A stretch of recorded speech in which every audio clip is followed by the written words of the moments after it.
Hi, I'm David. Thank you for spending the night with us. Tonight we go back more than 500 years to the city of Timbuktu, at the height of its golden age, when it was one of the great meeting places of the world, a city of gold and salt, and above all, of books and scholars. You arrive with a caravan out of the desert at dusk, and a scholar's family takes you in for the night. Everything you will hear is drawn from real history, and the sources are listed below. There are no ads waiting to wake you, and nothing sudden ever happens here.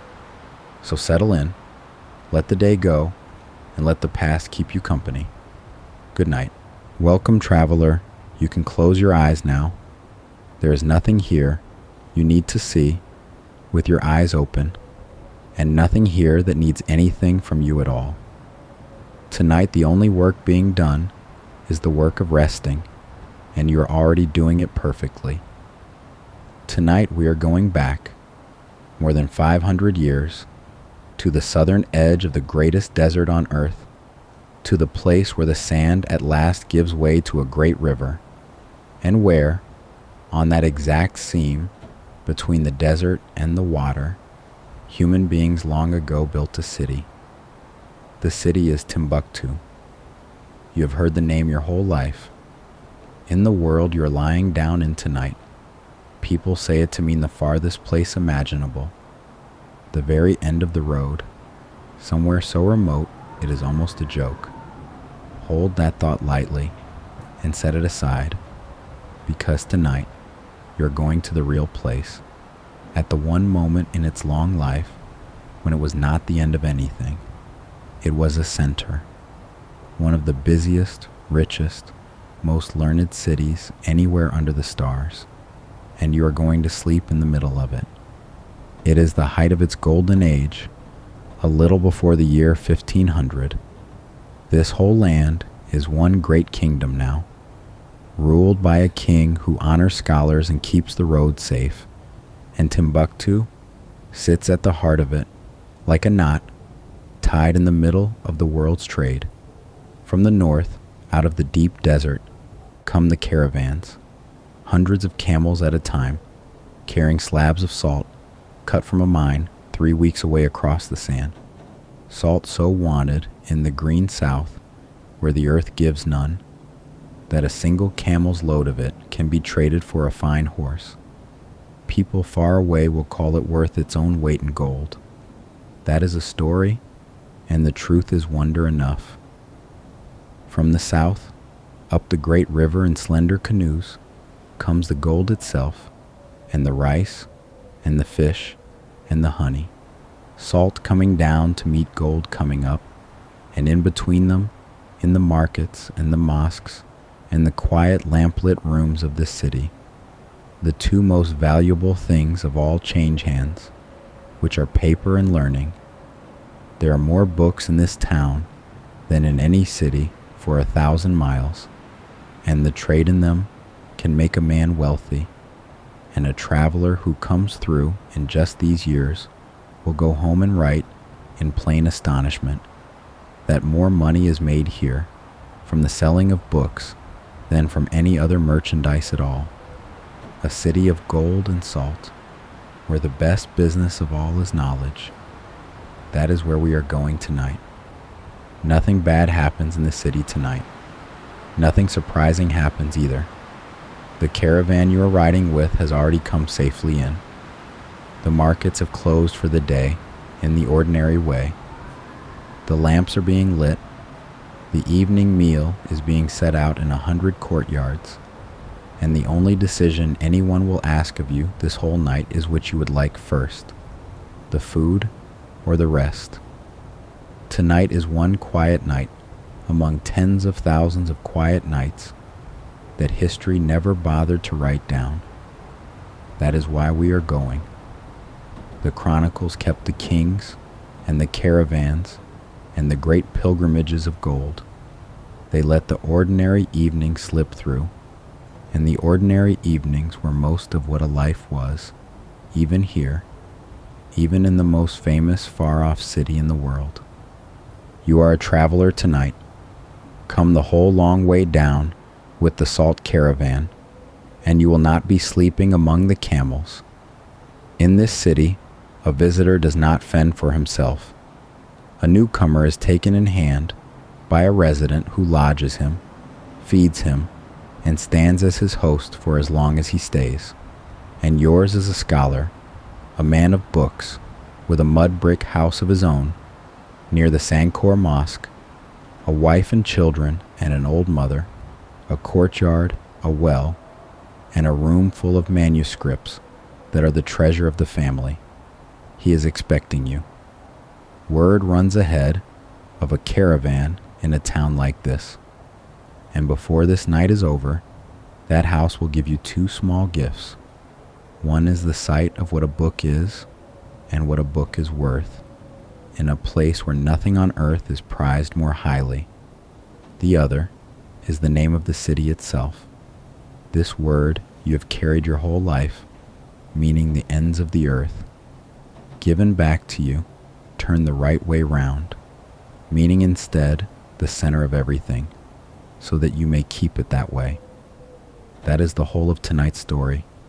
If you drift off in the middle of it, that is not an interruption. That is the story working. So, let us ride the last mile in together, out of the desert as the sun goes down. You have been on the back of a camel, or walking beside one, for longer than you care to count, and the desert has been the whole of the world for weeks.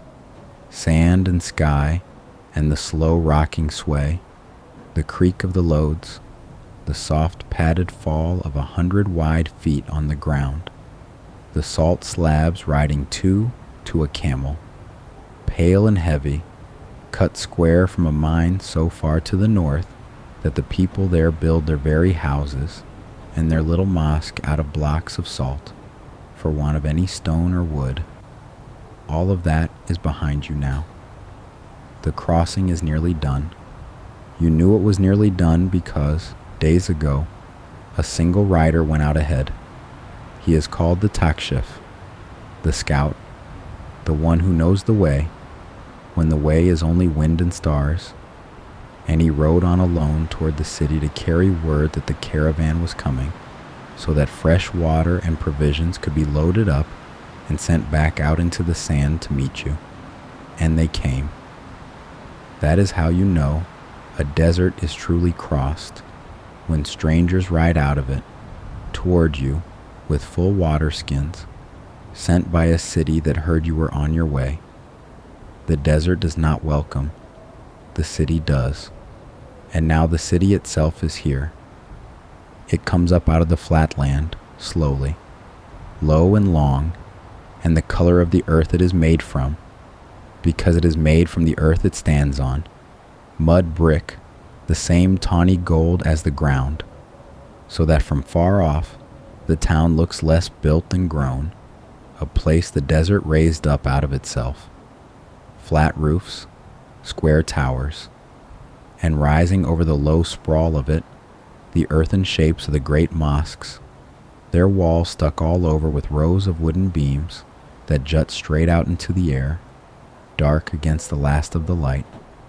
The beams, the builders climbed to mend the walls after the rains. The sun is going down behind you as you come in, huge and red and without any heat left in it, and it lays the whole town over in a soft rose gold that deepens, even as you watch, toward the blue that comes after. Somewhere ahead, a first small lamp is lit in a doorway, then another. The city is putting its lights on for the night, one by one, the way it has every evening for hundreds of years, and tonight, for once, among all the countless travelers it has ever taken in, it is putting them on for you. At the edge of the town, the caravan comes apart, the way a river comes apart at its delta, the long single line breaking into a dozen slower streams, camels turning off toward the yards, and the markets, and the great open ground where the salt will be weighed and sold in the morning. Your own small share of the journey turns off down a lane between high blank walls, and the desert sounds fall away behind you, and the sounds of a town at evening come up to take their place. A child laughing somewhere over a wall, the rhythmic knock of a pestle in a mortar, a goat, the low voices of men greeting one another in the street, unhurried, endless, the greetings of this country, going back and forth and back again. Are you in peace? Is your household in peace? Is your night in peace? Until peace has been wished so many times it settles over the whole lane like dusk itself. Your host's house shows the street nothing but a wall and a door. The wall is smooth mud brick, warm to the hand even now, holding the day. The door is the one thing anyone spends beauty on out here, and it is worth it. A broad door of dark desert wood, heavy as a table, its planks fitted and pegged and worn, smoothed by generations of hands. A quiet declaration in a town where wood is precious and must be carried in from far away. It stands a little open. You're expected, and then your host is there in the doorway with a lamp in his hand, an unhurried man in a wide flowing robe, and he takes both your hands in both of his and says the words the whole street has been saying, only now they are meant entirely for you. You are welcome here. You are in peace now. My house is your house for as long as you wish it. Come in out of the night. He says it the way a man says a thing he has said 1,000 times and means every single time, and he draws you in over the worn threshold, and the heavy door swings to behind you with a deep, soft sound. And the street and the desert and the whole long journey are on the other side of it now, and you are inside, and you are home for the night. Inside the wall there is no roof. There is the sky. You have come into a courtyard, a square of swept bare earth open to the darkening blue overhead, with the rooms of the house standing around it on their sides, their low doorways giving onto this cool central well of air. This is the heart of the house and the heart of the day's rhythm. In the killing heat of the afternoon, the family keeps to the shaded rooms. In the evening, as now, they come out into the courtyard as the air begins, at last, to loosen its grip, and they will sit here under the opening stars until it is time to climb to the roofs to sleep. Someone has spread a woven mat for you along one wall with a folded wool blanket set on it for later, and you lower yourself down onto it, and your body understands, before your mind does, that the walls around you are warm.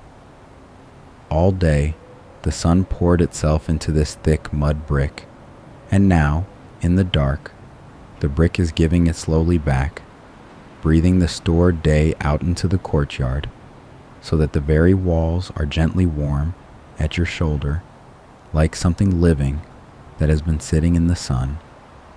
This is the great kindness of building thick in a hot, dry land.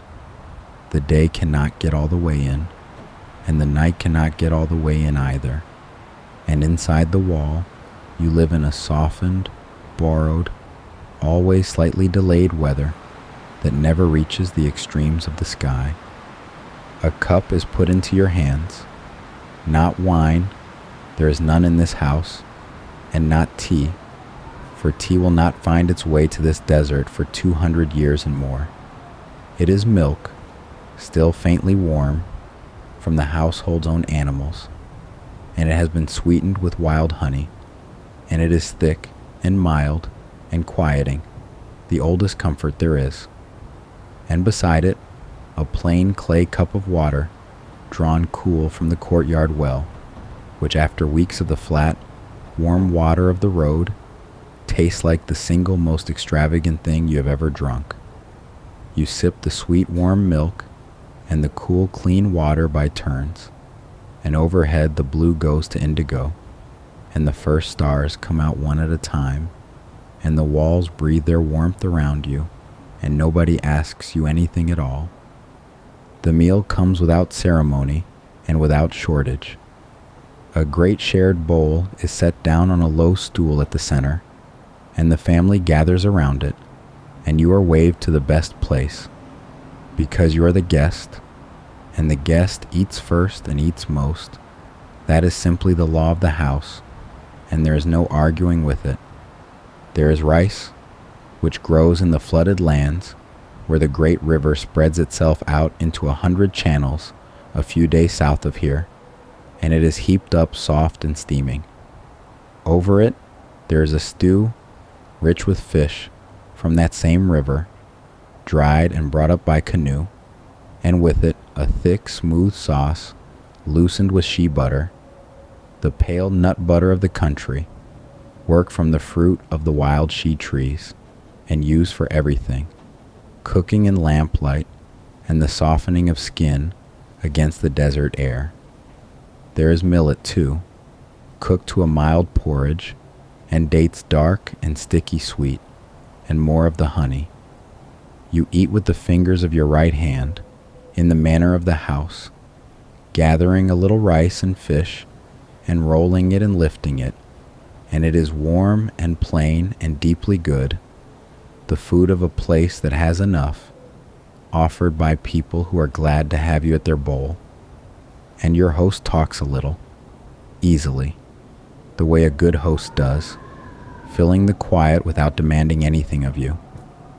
Of the caravan, and the state of the desert, and whether the wells were full, of the price of salt, which will be good this year, of the river, which is beginning to fall now toward the dry season, so that soon the canoes will not come all the way up, and the last miles will have to be walked.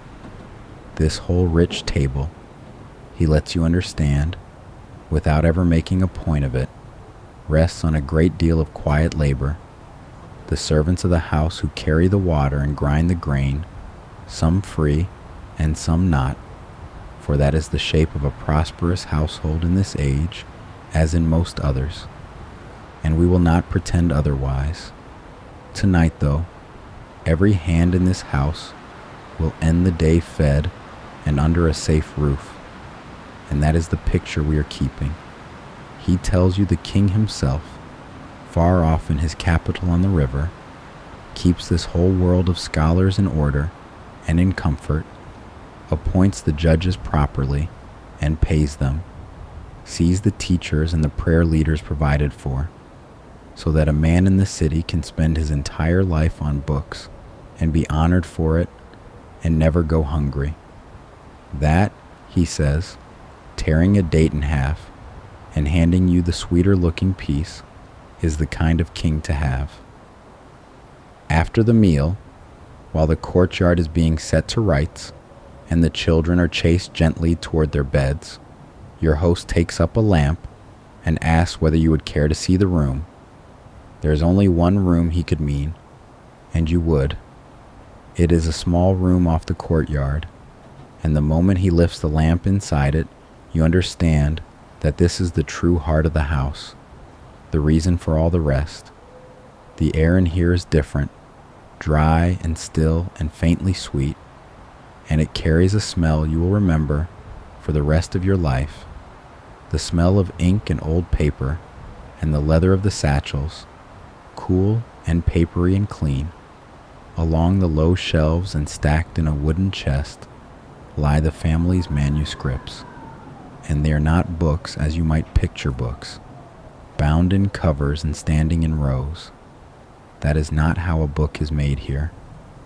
Here a book is a stack of loose leaves, unbound, each page separate, the whole work gathered together and folded into a wrapper of soft tooled leather like a satchel or a folded envelope tied with a cord, so that to read it a man unties the bundle and lifts the leaves out one by one and lays them down one by one as he goes.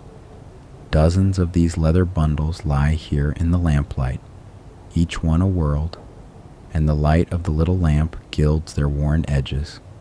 He unties one for you, carefully, and lifts back the leather, and there on the top leaf you see the writing, dense and beautiful and utterly sure, black ink in a flowing hand, and here and there a heading, picked out in brilliant red, a red made from vermilion, bright as a live coal against the pale page, and on one page, just one, a single word of that red has been touched over with gold, so that it catches the lamp and holds it. The paper itself, he tells you, turning a leaf with 2 fingers as gently as you would turn a sleeping child, came a very long way.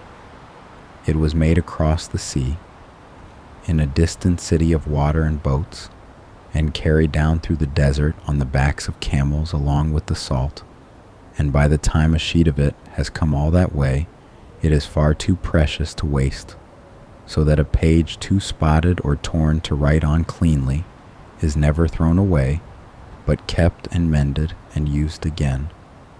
In a city awash in gold, paper is the treasure, worth more by its weight than almost anything a camel can carry, because on paper you can set down thought, and thought is the one cargo that does not run out when you spend it.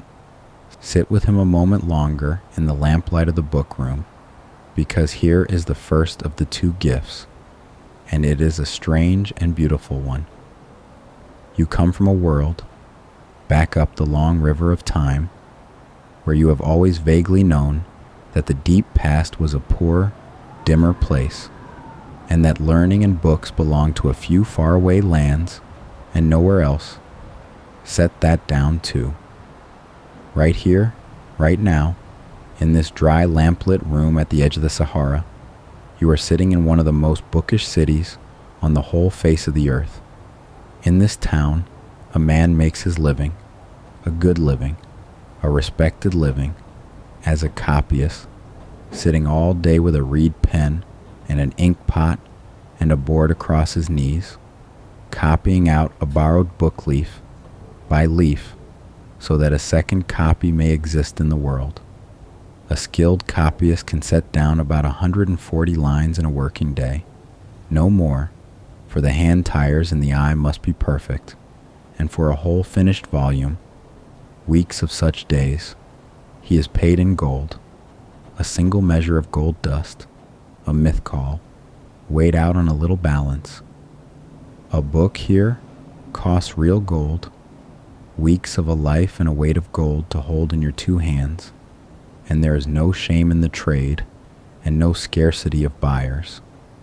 For this is what your traveler will go home and write, the one who passes through this city in just these years and cannot get over it. There is great store set here by learning, he will write, and more profit is made from the selling of books than from any other merchandise in the whole city. Think of that. A city that the caravans cross a desert to reach for its gold and its salt, and the single most profitable thing to sell in its markets is books, manuscripts of the law and of the faith and of the wisdom of the ancients, grammar and poetry and the accounts of the stars, medicine and mathematics and the long careful histories of kings. The gold comes up out of the ground far to the south, and it is only gold. The salt comes down out of the desert, and it is only salt. But the books are made here, by hand, one patient line at a time, and the people of this city have decided, quietly and completely, that of all the treasures a person can hold, the one most worth having is a page with true words on it. You will not soon forget that you learned this here, in a small warm room, by the light of a lamp burning the butter of a wild tree, from a man cradling a bundle of loose paper leaves as though it were an infant. Keep it. It is truer than the joke the name became. He blows out the book room lamp, gently, and you step back into the courtyard, and he points up over the low roof line to the north, where against the crowded stars stands the dark earthen shape of the great mosque of his quarter, the mosque of Sankore, its walls bristling with the ends of the wooden beams, close enough that its call to prayer washes over this very courtyard 5 times a day. And he tells you, in the dark, what Sankore is, because a stranger always gets it a little wrong. It is not a school with walls and a gate and a row of pupils, though people far away will one day imagine it so. It is something looser and older, and he thinks finer than that. It is the scholars themselves. Around the mosque and in the courtyards and in 100 private rooms, exactly like the one you have just seen, learned men sit and teach. A man who wishes to learn attaches himself to a teacher and sits at his feet, sometimes for years, and reads a book through with him, line by line, until the teacher is satisfied that he truly has it, and then the teacher gives him leave, a kind of blessing, the right to teach that book to others in his turn. And so knowledge moves through this city, not on shelves, but from breath to breath, hand to hand, one lit lamp touched to the next, in a chain that runs back through teacher after teacher for hundreds of years and does not break. To study here is not to enter a building. It is to be handed a place in that chain. And it starts young and everywhere. All over the city, he says, in dozens upon dozens of little schools, the smallest children are learning their first letters and their first verses, and they learn them by writing. Each child has a smooth board of wood, and the day's passage is written out on it, and the child chants it and traces it and learns it by heart. And then the board is washed clean and a new passage written for the next day. All across Timbuktu, every single evening, the words of 1,000 children are being rinsed off 1,000 little boards into the warm dust, not lost because they have gone into the children, but leaving the board blank and clean for the morning. If you listen in the early day, he says, you can hear them. Whole streets of small voices chanting together, the sound of a city teaching itself, patiently, one washed board at a time. It is late now, and the true bed of a Timbuktu night is not in any room. It is up on the roof. He hands you your wool blanket and shows you the narrow mud stair, worn smooth, that climbs the inside of the courtyard wall, and you go up through a low opening and come out on the flat earthen roof of the house under the open sky, and you stop, because nothing in your life has prepared you for the sky. You have seen stars. You have not seen these stars.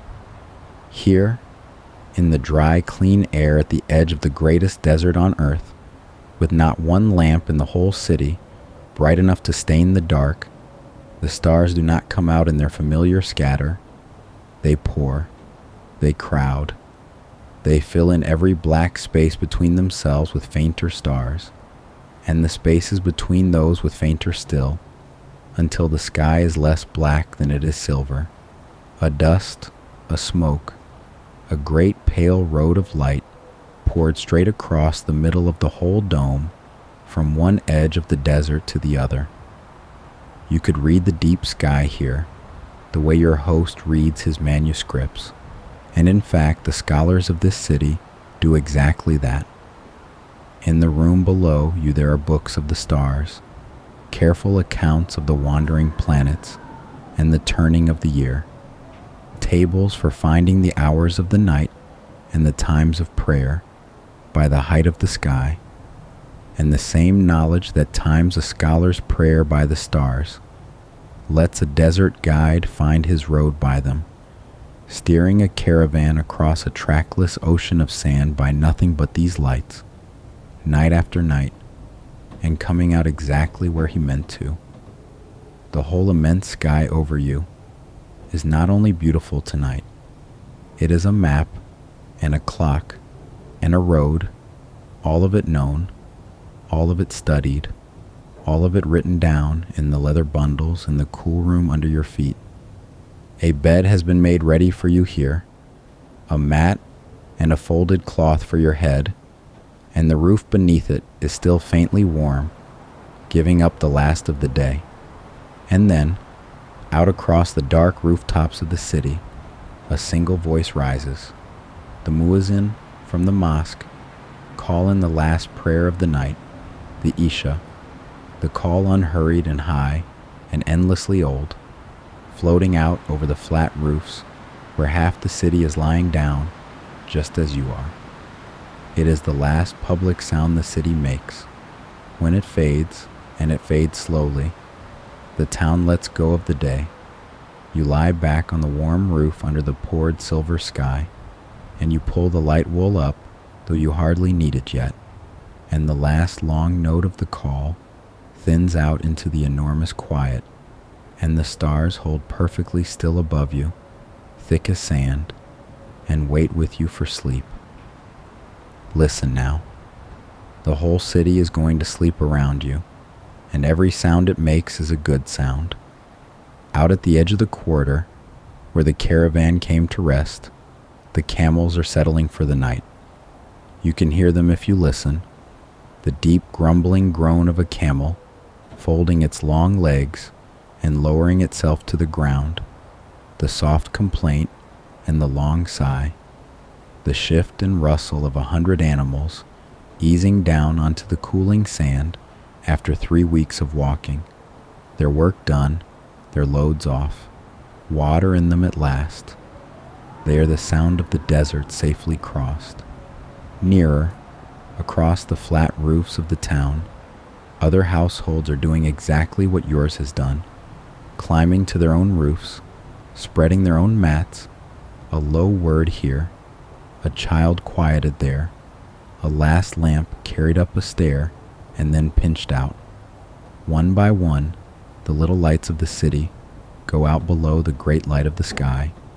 A single dog remarks on something far away and thinks better of it. A last grinding stone somewhere stops its slow song. The heat of the day is all the way out of the air now, and the walls of the house beneath you are still handing theirs up gently through the roof, so that you lie in a band of soft warmth between the cool of the coming night above and the fading fire of the day below. There is nothing in this night that needs you. The caravan is in and unloaded, the salt safe in the yards for the morning market. The great door is barred below. The lamps are pinched out, all but the small one left, burning low by the book-room door as it is every night. The manuscripts are wrapped in their leather and tied and resting, the astronomy and the poetry and the law, the whole gathered mind of the city, folded away in its satchels in the dark. Your host and his family are asleep on the roofs around you, under the same stars. The judges have gone home, the copyists have laid down their pens, the 1,000 little boards are washed clean and drying for the morning. Every task this whole city holds is either finished for the day or has agreed, gladly, to wait for the light. And the light is a long, long way off yet, still down under the far eastern rim of the world. Tomorrow, in this city, the sun will come up hard and gold over the flat roofs, and the great market will open, and the salt you rode in with will be weighed out, slab by slab, against gold dust on a little balance. The small voices will start up in the schools, chanting over the boards. In the cool rooms, the copyists will take up their reed pens and lay down their 140 patient lines. A teacher will read a page of the stars with a student who has waited a year to reach it. And somewhere down at the river, a canoe will push off, and somewhere out in the desert, a caravan will point itself at the city by the sinking stars.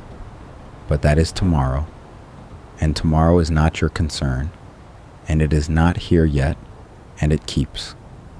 History will tell you about the city's gold, and its kings, and its long-fabled distance, until the very name of it becomes, in far-off tongues, a word for nowhere, for the ends of the earth, for a place so remote it may as well not be real. And history, this time, will get it almost entirely wrong, because you have been here now. You know that under the joke the name became, there was this, a true and living center of the world, a city that crossed a desert for gold and salt, and prized nothing on earth so highly as a page of honest words, where children rinsed their lessons into the dust each evening, so the boards would be clean for more, where the stars were not only beautiful, but red, and where a tired traveler out of the sand was taken in without a question, fed first, and given the roof and the whole silver sky for a blanket. That is the second gift, and the truer one. The name does not mean the end of the road. Tonight, for you, it means this: a warm wall at your back and the road behind you crossed. Your breathing has gone slow and deep. The camels have gone quiet at the edge of the town. The walls beneath you give up the last of their warmth. So slowly you cannot feel it leave, only the comfort of it, holding you from below, the way the stars hold you from above. Far off toward morning, a cooler breath of air will come sliding in, off the desert, clean and soft, and pass over the sleeping roofs of the city, and touch your cheek, and you will not wake for it. You will only sleep the more deeply, gathered in between the warm earth and the cold stars, in a city that studied the whole sky and decided the finest thing in it was a true word, kept. This is the oldest thing you will ever do, and the safest. Lying down at the top of a house of warm earth, in a city that has taken you in, while 1,000 years of patient people sleep on the roofs around you, and the guide stars wheel slowly overhead, keeping their appointments, holding their road. There is nothing left to carry. The desert is crossed, the salt is delivered, the door is barred and the lamp is low, and the great map of the sky is turning gently above you all on its own, exactly as it has every single night, without ever once needing you to watch it. Let the last of the day go now, out of the walls and out of you. It was a long road. It brought you here. And here is a good place, and this is a safe roof, and the night will pass on its own, the way it always has, and carry you, sleeping, all the way to a bright and ordinary morning. The caravan will keep till morning. The city will keep till morning. The stars are keeping the road. Sleep now, traveler. Good night. History will keep till morning.